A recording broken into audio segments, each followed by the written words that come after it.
আল্লাহ তাআলা আমাদের সকলকে এই ফজরের গুরুত্ব বুঝার তৌফিক দান করেন। 10টি গুরুত্ব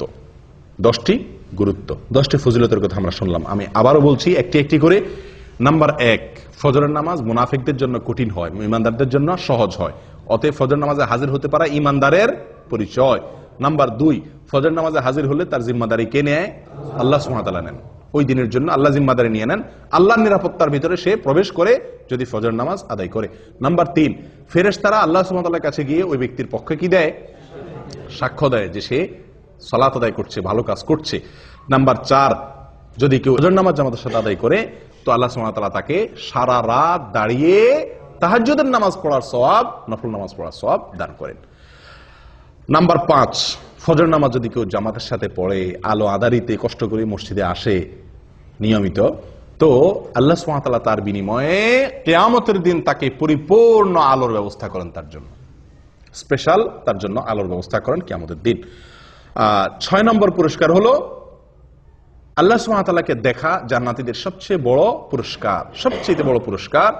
এই পুরস্কারটি সে শুধু পাবে তা নয়, পূর্ণিমার চাঁদ যেরকম মানুষ দেখতে পারে পূর্ণিমার রাতে, আল্লাহ সুবহানাহু ওয়া তাআলাকে সেই এরকম পরিষ্কার ভাবে দেখতে পারবে।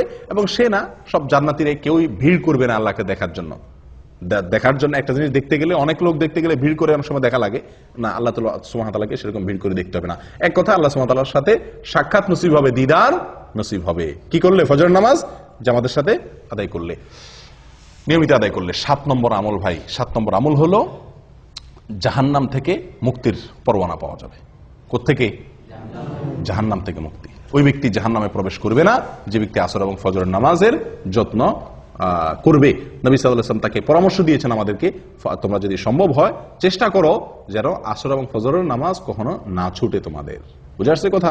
তাহলে কি হবে? নবী সাল্লাল্লাহু আলাইহি ওয়াসাল্লাম বলেছেন জাহান্নামে প্রবেশ সে ব্যক্তি করবে না। 8 নম্বর আমল হলো সকালের সময়ের জন্য নবী সাল্লাল্লাহু আলাইহি ওয়াসাল্লাম কি করছেন? দোয়া করেছেন। কিসের দোয়া করছেন? বরকতের দোয়া করেছেন। তো এই ফজরের সময়টা, এই সময়টার জন্য নবী সাল্লাল্লাহু আলাইহি ওয়াসাল্লাম বরকতের দোয়া করছেন। কেউ যদি ফজরের নামাজ পড়ে উঠে আল্লাহর ইবাদত করে, তাহলে সে নবী সাল্লাল্লাহু আলাইহি ওয়াসাল্লামের কেমন যেন সে কি হলো? বরকতের ভাগীদার হয়ে গেল। এই টাইমে যে কাজ করবে ওই কাজে তার বরকত হবে। 9 নম্বর হলো ভাই, ফজরের নামাজের 2 রাকাত ফরজ নামাজ আদায় করা দুনিয়া এবং দুনিয়ার মধ্যবর্তী সব কিছুর মালিক হওয়ার চাইতে বেস্ট এবং শ্রেষ্ঠ সম্পদশালী সে ব্যক্তি হয়ে গেল। 10 নম্বর হলো ফজর নামাজ যদি জামাতের সাথে আদায় করেন তাহলে মনটা প্রফুল্ল হয়ে যাবে, হাসি খুশি হয়ে যাবেন, নির্ভার হয়ে যাবে, পাতলা হয়ে যাবে এবং এভাবে আপনার সারাটা দিন কাটবে।